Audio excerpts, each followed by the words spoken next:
We sing the song Ain't No Mountain High from Remember the Titans before every game. I mean, it's nice to have something to do before every game and get fired up, and it really has become a tradition with all of us. We're jumping as high as we can and going as low as we can, and we're just getting real pumped up and just dancing.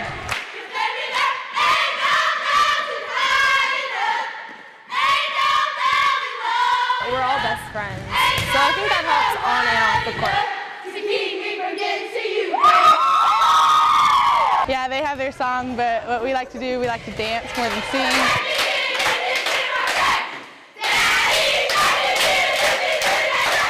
Because we're so serious during school, we have to release that somehow so we can get pumped up to play the game.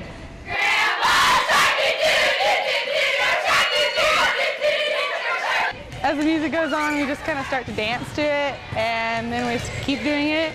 And if we're bored, someone like Emily over here comes up with most of it. The more fun you have, the better you play.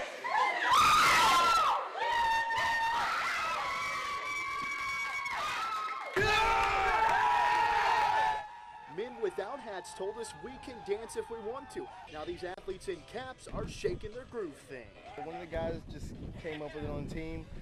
We always played it during a certain inning when we needed to get riled up, when we needed to get a rally going, and they'll play the song up there, and then one person will get it started, and then next thing you know, everybody just follows suit, and it just became a little tradition down here. You add your own style in that part in the middle where you go crazy. We have a little bit of fun with that. We got a bunch of crazy guys on our team, man. It's hard to keep up with everybody, but it's all pretty funny stuff.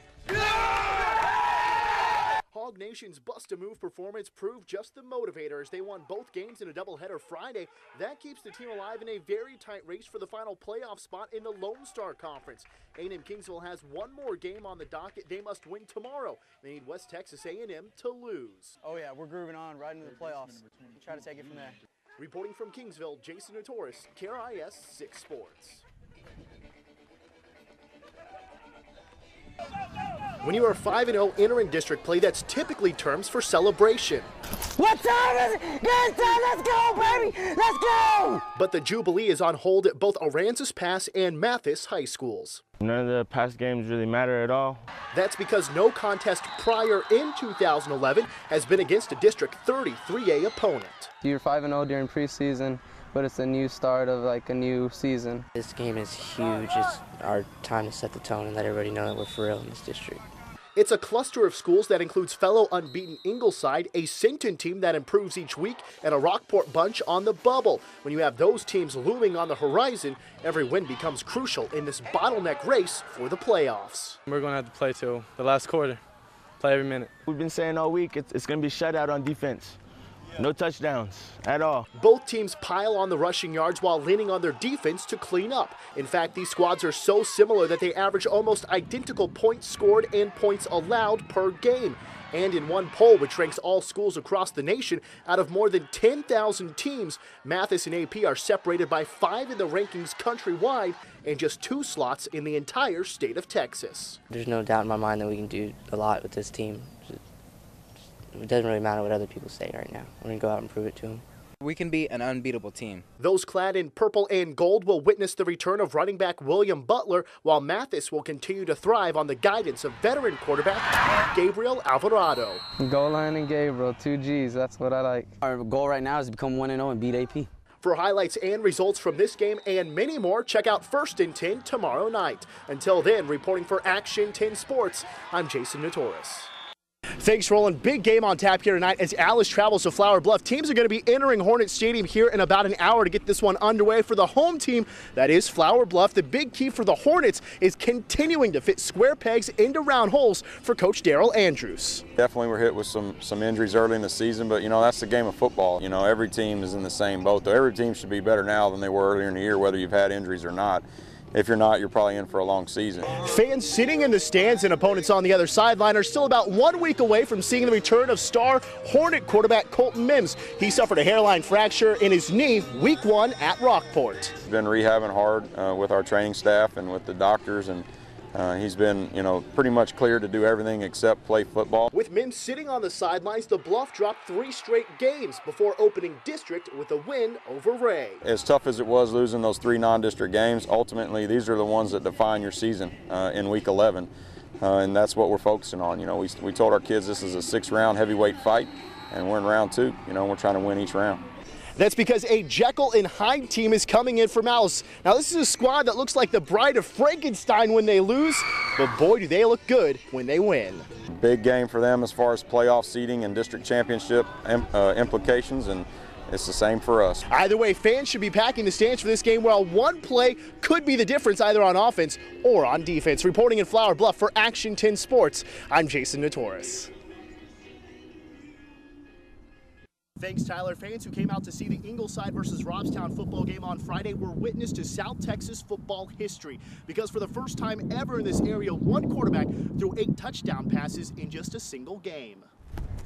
I'm Tristan Bras, and 8's my magic number.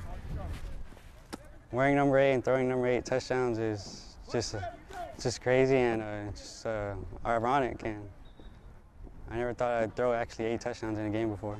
Barajas almost picked jersey number 15 his freshman year, but was stuck with 8. Teammate David McHugh joked with him then that one day Barajas would need to throw 8 touchdowns in one game to make that number really stick out.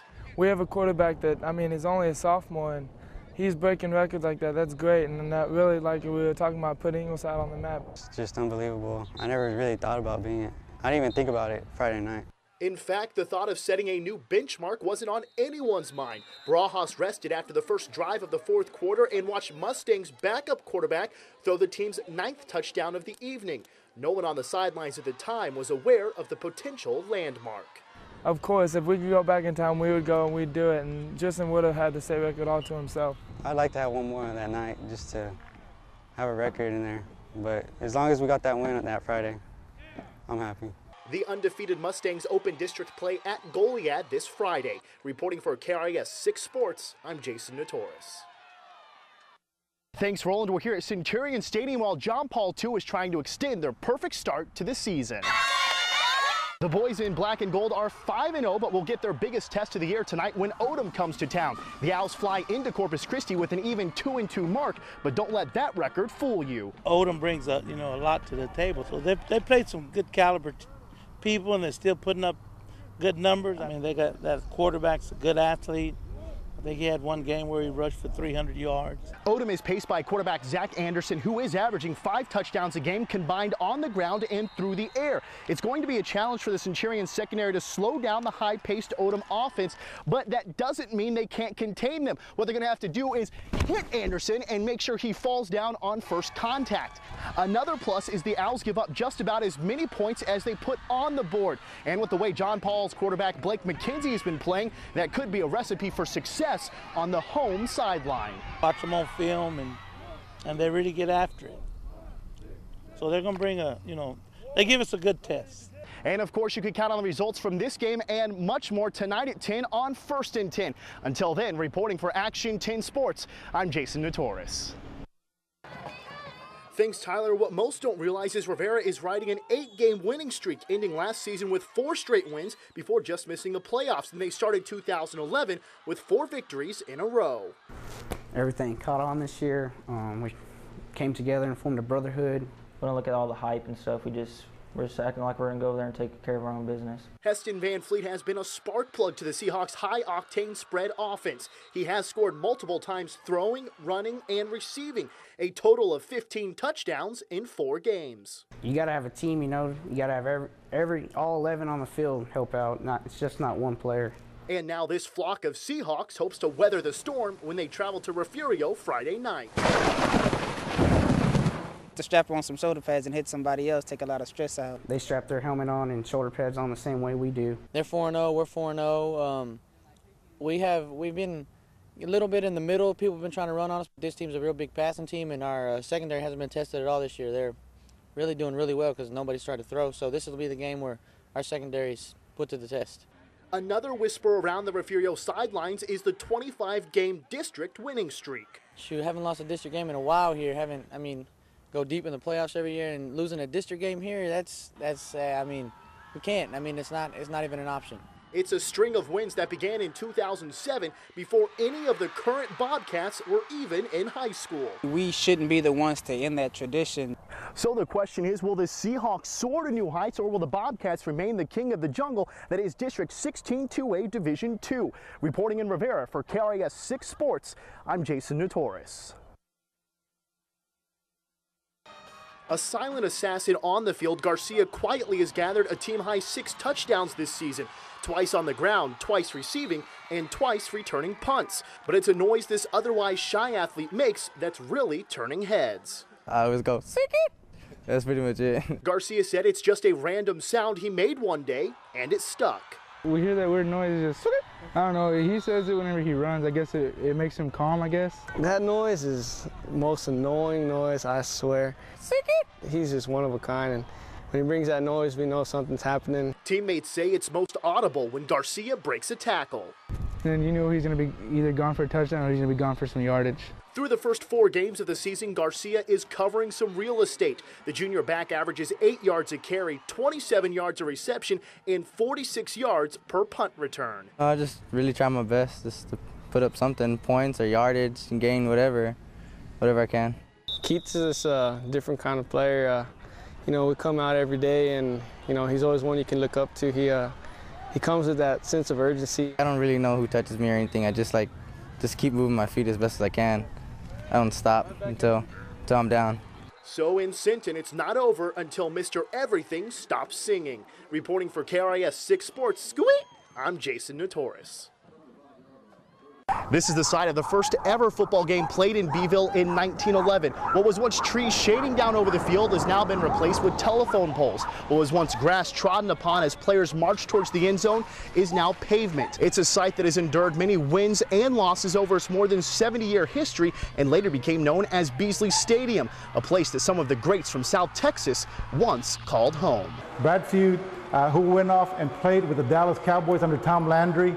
We got Granberry, who is part of the Junction Boys, of course, under Bear Bryant. There's also former Beeville standout Carlos Carrizales, better known today as the Bee County Sheriff. I'd be lying to you if I didn't think, man, if you could go back in there and play a few more downs, that'd be awesome. But of course, time takes its toll. But it hasn't shaken his memory. Sheriff Carrizales was a member of the 1974 team, best known for breaking one of Texas's longest losing streaks. It's like we don't won a state championship almost, like it was awesome. The victories have piled up from the '83 Region Co-Championship squad to the state quarterfinalist team in 2007. From this game ball used in 1940 to the helmets that will be worn Friday night.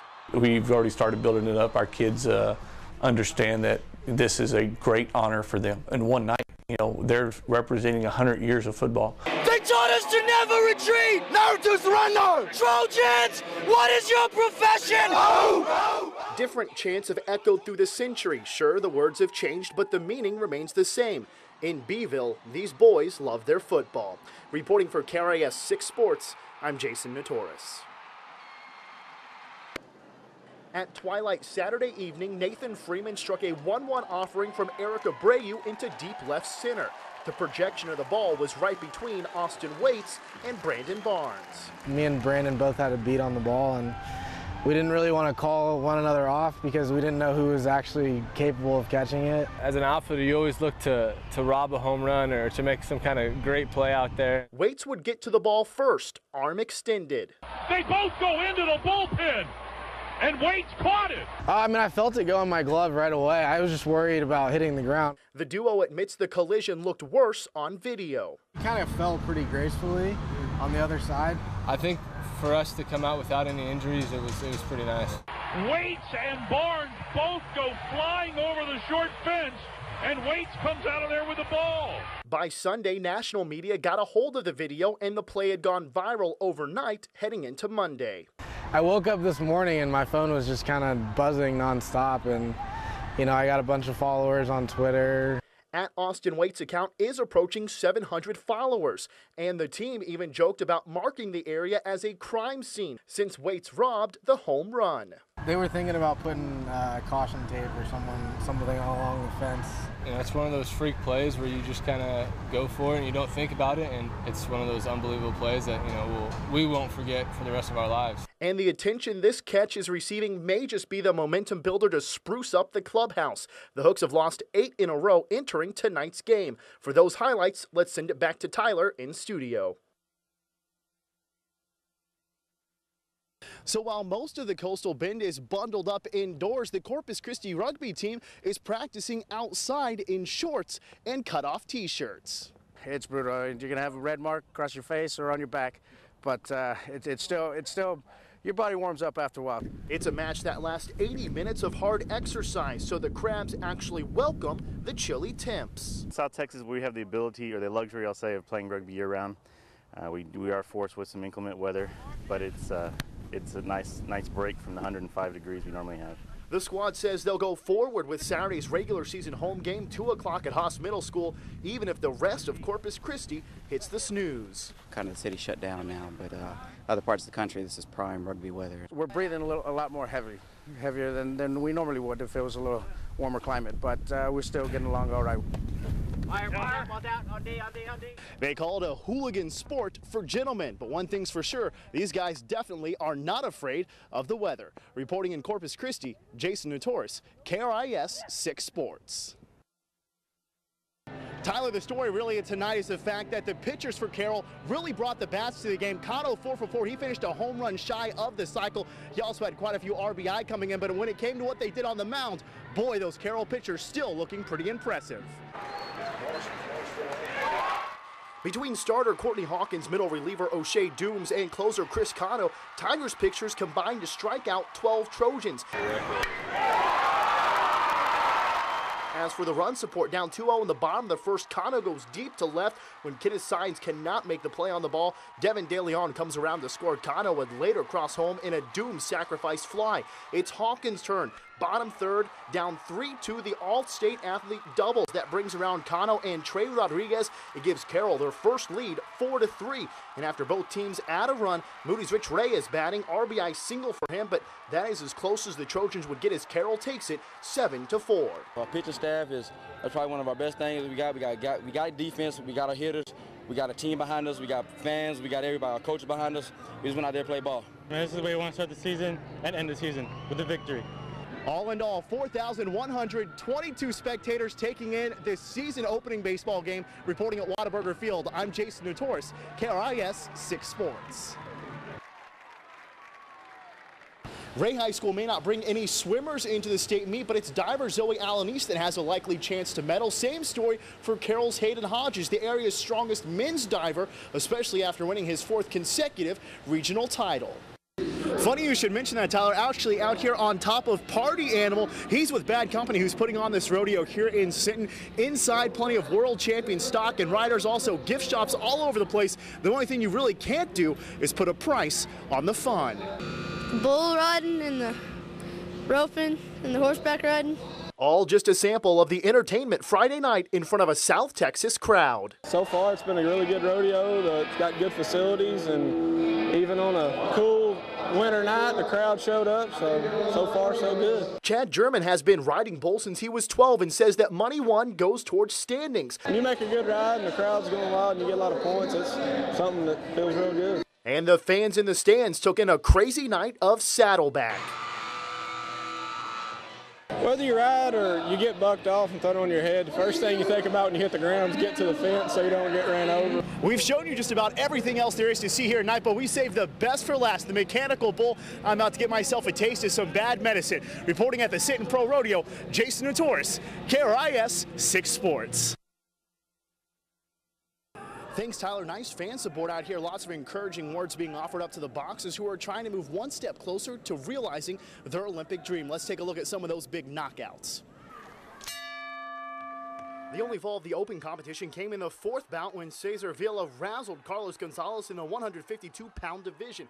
Villa advances into Saturday's match against Alberto Espinosa. Another fighter moving forward is R.G. Garcia after he stunned Max Marquez. Oh man, it felt great. Get in there. See what he's gonna do. He gave me a good fight. Came out in the 2nd round. I came harder. How about them big boys in the ring? Robert Gutierrez looking for his 7th straight regional title, weighing in near the 300-pound mark. A lot of kids, as a matter of fact, they come up to me all the time, man, you're a big guy, I said, but it puts a lot, I got to put in a lot of work to put this size. Last year I got robbed, so let's just go ahead and see what we can do again. And the winners will advance to the state level, one step closer to those oh-so-important Olympic trials. You'll want to keep it here with us through the weekend to see who does advance. For now, reporting at the Event Center, Jason Notoras, KRIS 6 Sports.